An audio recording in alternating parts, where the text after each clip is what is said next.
he would hate me saying this, but he's like an Aussie, you know, like he's like, oh, you can't do it, you know. He's like, you couldn't change your oil in your car. Some days I'll be like, I got a pimple, like too many pimples today. Yeah. I'm just not going in today. Oh my god. I just sort of like ride the train. Yeah. You never have more energy than when you hate your job and like when you're so unsatisfied with your life. Like you'll find energy somewhere to like put in the extra hours. It just had gone way too far, and I was just like, I was just like living in a house where all we were doing was doing drugs and like, yeah. Hi, so I'm here with ALLDAY. Yeah. So the first song I heard, I think, and I still am obsessed, Anything But Sober, back in 2014. Wow, yeah, that is old. I don't even remember. I think it was like from SoundCloud when I was still hearing it. I just like played it on a loop and it was like so hooked in my head, and like, damn, love that song. So you were born in Adelaide, right? Yeah, I was born in Adelaide in South Australia. Were your parents born there as well? My mum she was born in England. Oh. My dad was born in like country Victoria, so yeah. My dad's like a bit of like he would hate me saying this, but he's like an Aussie, you know, like he's like, oh, you can't do it, you know. He's like, you couldn't change your oil in your car. Yeah. Kind of shit. My mum's like a bit more of a, I don't know, she's like just normal, I suppose. She's a bit crazy. What are their personalities like? They're both a bit nuts, you know. So yeah. My mum is sort of like just intense, like energetic, like anxious and like intense energy, and my dad is like sort of like very sweet, but then he would just snap like. Yeah. So I've come from a weird family. Yeah. Who do you think you're more similar to? I'm similar to my mum, and that's why me and my dad find it hard to get along, because he divorced my mum, and then all of a sudden he was like, you're just like her. Yeah. So oh my that's God. like, we do get along, but like in this we have, you know what I mean, we fight. How about like the first music? Like what were they playing?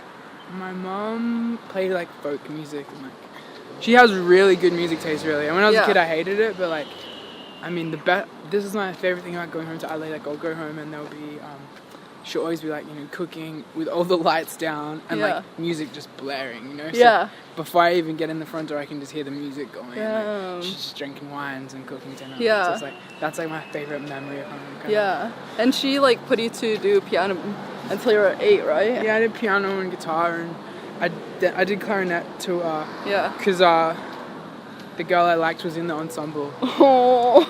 And my friend, my dog friend, I knew he was trying to get with her. I was probably like 9 or 10. Yeah. And I was like, nah, fuck you, dude. I'm learning clarinet too. Because him and her had too much alone time in that ensemble. You're like, I didn't trust him. I had to learn clarinet. And then you stopped piano, like you gave your mom the finger, you like climbed up a tree or something. Yeah, that's my mom's cool like that. Like, we just climbed the tree and we didn't get down, and that was it. That was the last piano lesson. Yeah. She was just like, all right, if that's what you're gonna do. But why do you want to stop like piano? Obviously, in hindsight, I wish I kept going with it. But I was just like I think I gravitated towards words more than. So I always liked music, but as soon as like with rapping, as soon as I got into that, I was like, oh, that's my thing, you know? Did you read a lot? I did until high school, until I thought it became uncool. Yeah. But I was a super big reader in primary school, like, and then high school I just was into, I suppose, like, I don't know what I was doing, like jacking off. Oh my God! But you weren't even to school. Like you would just ride like the bus, a train, like there and back, and not even actually like go into school. I would sort of go in at my own time. Yeah. Like I would go in when I felt like it. Some days I'd be like, I got a pimple, like too many pimples today. Yeah. I'm just not going in today. Oh my God. I just sort of like ride the train. Yeah. Why do you think you got like that self-conscious? I mean, being a teenager just sucks. And like, also, you know, when you're a teenager, you think you look worse than you do, but also you do look bad. Like, sometimes you see a teenager walk past and you're like, damn, you look like the greasiest motherfucker. You know, you got no money to buy clothes. Like, you know, sometimes, you know, your paranoid thoughts are right. Yeah. Maybe you should stay the fuck home. How do you think you grew out of that, like, self-consciousness then? I feel like, I mean, I still had trouble for a long time, like performing without alcohol. I've only just sort of conquered that. Oh, wow. I mean, everyone has those weird thoughts, but for me, like, in my brain, in my life, if I, like, meditate and I exercise and I do these, like, little things, like, they're my little tricks to, like, making my life less difficult. Were your parents aware of what you were going through? I mean, I don't think I was going through anything other kids weren't going through. But, probably not. Are anyone's parents aware of anything they're doing? Like when they're a teenager? Maybe not actually, now that you say it. Yeah, like... Kind of like... Parents they believe what they want to believe about a kid. They think their kid's doing fine. Yeah, exactly. Yeah. Because their lives are hard enough. You know, they like... No. And you know what? Even if they think you're being dramatic as well when you're a kid. They'll just get over it. You just be like, this is my big problem. They're just like, oh my God, that's not a problem. Because they're like trying to pay a mortgage or whatever. So they're like, you really don't have any problem. Shut the fuck up. So like getting into hip hop, you were like at first looking at like MP3, was it like mp3.com, listening to like Lil Wayne and everyone? Yeah. Who put you on to like the initial like hip hop?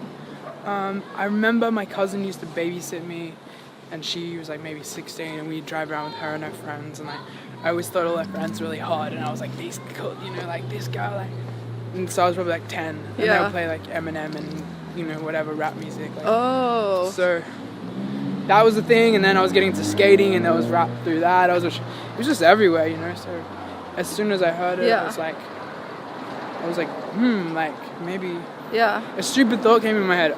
Literally straight away, I was like, oh, I can totally do this. Yeah, but actually in Australia, back then and a bit now, it's really into the band scene. Was like the hip hop scene like it's like a kind of like narrow, like marginal. I mean, it didn't feel that way to me. But it was definitely a subculture, but it was like a growing subculture. Like every kid my age that I knew, like all the kids that like I related to were into this shit I was into. Oh, wow. So I feel like it's still, I mean, bands, maybe it's just different areas. Like if you live in like Byron, like near the beach or something, there's obviously like a lot of bands. Yeah. But where we were, it was just all rap. Yeah. How do you think the scene has grown now? I mean, I feel like then it was a subculture with like certain rules and boundaries, and it was like broken off a certain like, this is probably like boring hip hop talk, but like a certain era of like Hollywood. Yeah, alright. Veteran days, fool. Okay. I don't speak Spanish. It's just like there's just more people. You can make what you want now. It's not so restricted by like some old people. I mean, I feel like when I was a kid, it was just such a subculture. Like it would be the same. Yeah. The same people just nodding and like making the same like, boom bap rap. How do you think you got that like idea that you could actually pursue it if people around you aren't pursuing rap? It was just kind of like things falling into place. I was lucky that my music just kept getting spread on its own. Like, and I really can't take credit for that. Like it would just be a few people that would be like, hey, like I heard this CD, my friend gave it to me, and I really liked it. And this was like when I was a teenager. So I'd be like, all right, maybe. And in my head, I'd be like, maybe I'll go make another song. Like, it wasn't like some like cosmic plan that I had. Yeah. It was just like I had nothing else going on. And how old were you when you were in the punk band, like Sissy Cunt? I don't know. Like that was like I've been in a couple bands. Oh yeah. But not for very long. But they just I couldn't really sing that well, but I really always wanted to be a singer in a band. Yeah. So they would always sort of dissolve quickly. Oh. Like one time a band, these girls came up to me in a club and were like, hey, do you want to be the lead singer in our band? And I was like, yeah, totally. And then I went out to rehearse with them and shit, and they were like, you can't really sing, like, you're going to need to take singing lessons. And I was like, oh, all right. But then around that time, I think I was moving to Melbourne, so that kind of stopped, and then the rap music thing happened. How old were you when you moved to Melbourne? Like 19 or 20 or something, yeah. What about it that you felt like you had to move there? I guess I wasn't super like intellectual about it, and I wasn't super intellectual about moving to America. I guess I felt like my time was up in LA, and then in Melbourne I felt like my time was up. And it just sort of was alright. So what's next? And you know, if you don't plan things, but like you just go and then let shit happen, and you know, I mean, you can't just go and then do nothing. You have to go and then like do some work. Where was your career at, like when you were moving to Melbourne? I'd put out some music, but I didn't have like, I'd played on one show or two shows. Yeah. Before I did one show and then I was like, no, like there was like 3 people and I didn't really like it. Yeah. And I didn't do another show for like 3 years. Mhm. I was like, fuck this, man. Then I went to Melbourne and then like I sort of like, Triple J started playing me a little bit and I was like, alright. Yeah. It's been a really long process for me. And did you have any like mentors or like anyone to guide you? Not exactly, like, you know, certain people in different areas, but there was never like one person who said do this to me. Yeah. So that's another reason why it sort of took me forever, because I was starting off like from a different place. Yeah. And you were able to do a lot of like recordings because you won like studio time from like rap battles. And what was like the scene like with all the rap battles and? It was pretty cool, really. Like, that was a fun thing to grow up in. Yeah. Like being able to go to those shows and see. It was like the growth period, you know, of that music in Australia. And then eventually, like by the time I started, that was like a different era. But yeah, that's kind of how I got started. Like, I won this battle. What I really wanted was cash. Mhm. But I was like, fuck it, I'll take studio time. Yeah. And then I made a little like mixtape, and then, I mean, it was so bad. Like, it was like some of the songs, like the vocals were only mixed on like the left channel. So like you could put in headphones, and like if you only had the right headphone in, there would be no vocals. Like that's that's how like amateurish it was. But yeah, and that was sort of like that kind of got passed around a little bit, like through like my friends' cars and like just people in my neighborhood. Mm. So that was like, yeah, that was how I got my start. And I guess I was lucky. Yeah. But these days, I mean, I could have just bought my own equipment, but I was just broke, so Mhm. it was just a different. Yeah. How about like in Melbourne, were you doing like smaller jobs Yeah. at the beginning? I mean, when I first got there, I worked in like I was on Centrelink for like a month, Mhm. which is like social security. But that's not enough money, like, I was broke. Or like, so then I worked at like a burger joint, even though I was vegan, and I had to fuck around with all this fucking raw meat and shit. Sounds gross if you're vegan. And you know, I come home and my girlfriend would be like, "Don't touch me, you smell like fucking raw beef." But she was vegan also? Yeah. Oh my god. I'd be like, dude, I know I've been sitting there like pushing this beef into these things the whole day. Did that, and then I worked at like a call center for a long time. Yeah. And that was kind of my last job before I started working. Yeah. How did it click to you that you could actually do music full time and survive off it? Was it like you're getting more shows or? Yeah, I mean, it just became a goal, and I hated my job at the call center. And like we'd have 20 minutes off a night, but you could take 22. Yeah. On the computer, like, so I would and I would just write while I was on the phones with people. I'd just write raps, even though like I couldn't have any beats playing or anything, so I'd just be writing random rap. Yeah. And then in that 22 minutes off, I would just walk around the block like with my friend, just talking about. Pretty cool.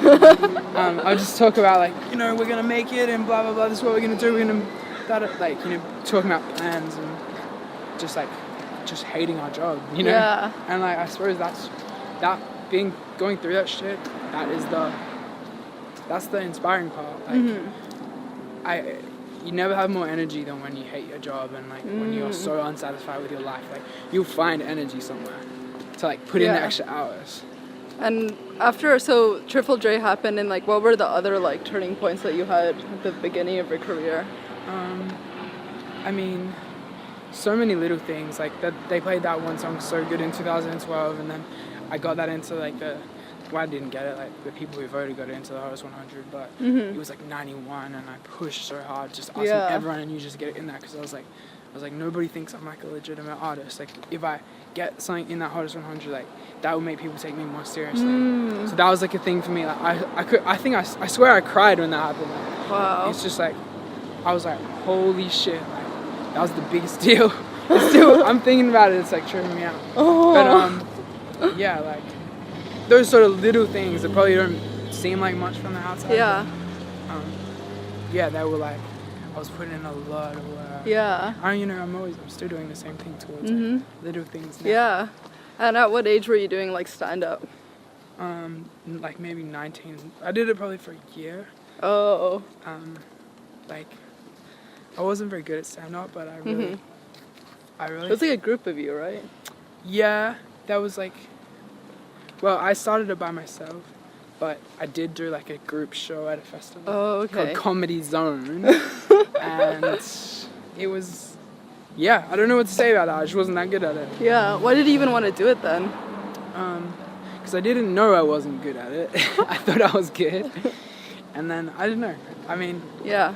it's kind of similar to writing songs. Like, you know, you find something that's going on with you, and you find a way to express it that other people can relate to. And then from that, you potentially sort of come to a resolution with yourself and maybe help find other people find resolutions. Yeah. So in that way, and so through music, it's just through a song, and through comedy, it's through a joke and people laugh, but it's the same thing.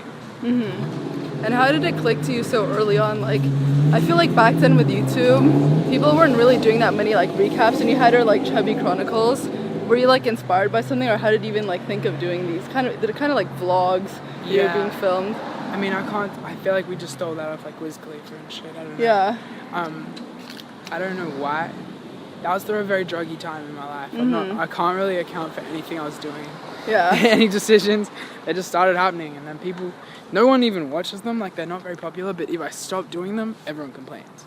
So it's just like, fucking hell, you don't watch them when I put them out, but you also don't want me to stop.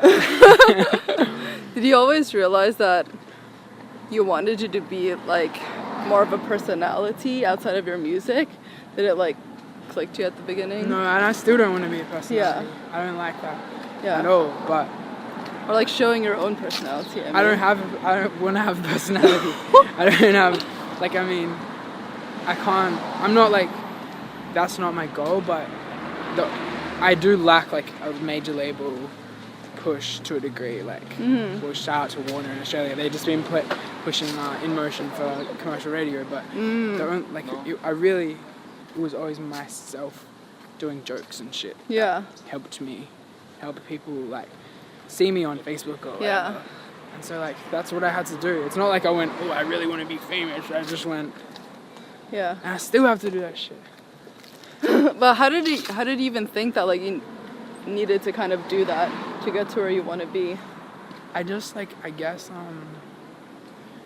I was just like, all right, so what posts work? If you say, hey, I got this show tomorrow, can you come? No one likes it. But if you say, I got this show tomorrow and blah blah blah, zinger zinger zinger, like, people might come. Yeah. So, I mean, that was just like something that I found out. This is kind of a nice neighborhood. Yeah. And your recent one was a 24-hour buffet or something? Yeah. How did you think of that?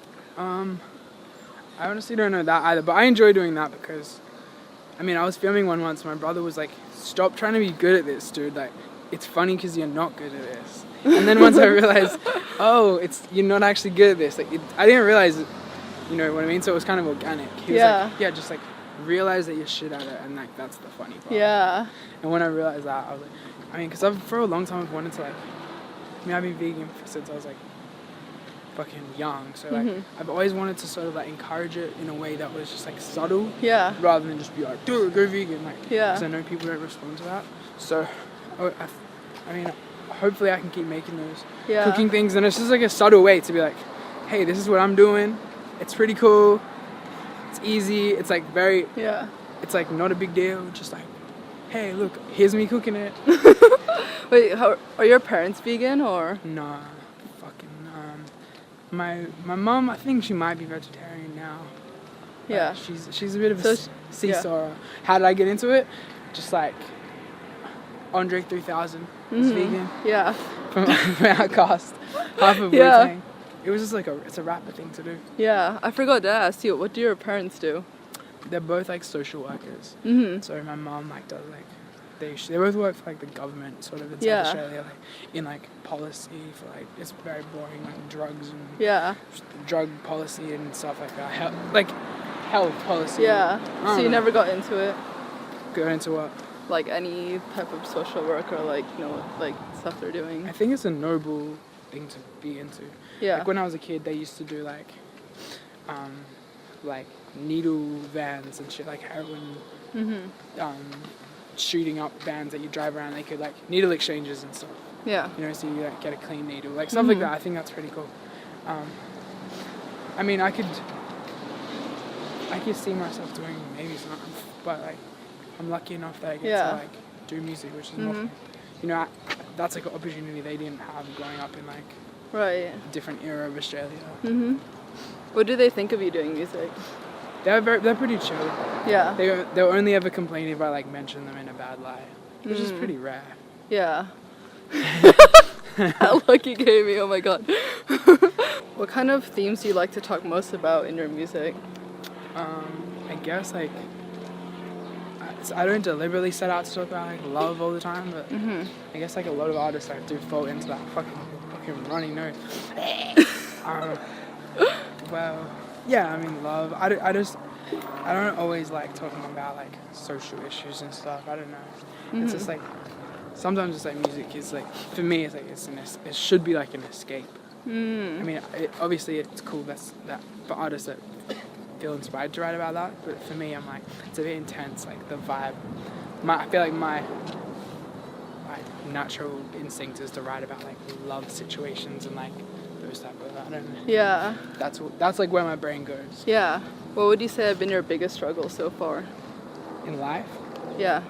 Jeez, man. I mean,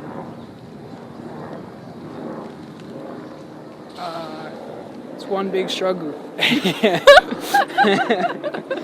What? Yeah, I don't know. Yeah, it's been a non-stop struggle. Yeah. With music, I'm always trying to get better. Like, my struggle with music was sort of like finding the right people to work with, finding, you know, writing the right songs, then catching the magic of those songs in the recording of it. Like, that's his own problem. So it's just like a learning process. You could call it a struggle, but I mean, it's supposed to be a fun struggle. Yeah. How do you think your music has changed since the early songs you put out in your teenage years? I think back then, well, there was certain phases. Like my first phase was just like rapping to make the dudes in my neighborhood think it was cool, or like my brothers and my friends. It was super like rap. Then after that, I was like super like, I need to get on the radio. Like I need to quit my job. And I really think the first time I started making music that I really liked, it was like around Startup Cult, which was my first album. And Yeah. that was like the first time. So that was like maybe 3 years ago. Yeah. And then I immediately got way too into drugs and then stopped caring about music. So, I mean, not stopped caring, but... Yeah. So yeah, I mean, it's a bit of a weird... Yeah. I mean, music is cooler. Like, it's always cool when a musician has like a direct story. Like, hey, he was 14 and he was singing in this shop and then the exec came through. Yeah. But it's like, just not like that for me. What kind of clicked to you to stop drugs? It just had gone way too far, and I was just like, I mean, I was just like living in a house where all we were doing was doing drugs, and like, Yeah. yeah, I just felt like I was burning way too much time, and Yeah. so I just stopped, and then shit has been much better. So anyone who's doing too many drugs, I encourage you to consider you maybe don't need them. Do you think your music has changed after that period? Like, is there like a stark like change that you realized in your process? I feel like a lot of those sad songs were like, they had to happen after that era. Like a lot of speeding were probably like, maybe some of those songs were drag, but I was like, those songs had to come out so I could like cleanse that and then get to move on to new stuff. Like, so I feel like the music that's coming out now is a lot freer and a lot like less down Melbourne like post party like songs. How do you think you've grown as a person? I mean, I actually said this in another interview the other day, so I don't know if anyone watches both of these interviews. I don't know if anyone will. But I feel like there was a time when I felt really apologetic for like, even just existing in a world where like people knew who I was. Even if I'm not very well known in Australia, I'm a little bit well known. And I was struggling to deal with that, like in terms of what people thought of me or what people thought I thought of me. That was kind of a weird thing for me. Yeah. So it took me a while to like come to terms with it and be like, all right, you're just gonna exist and you can't shrink yourself for other people. Yeah. Last question. All right. What do you want to be remembered for? I don't really want to be remembered. I don't care about that. Yeah. Awesome then. Thank you so much. Thank you. Bye.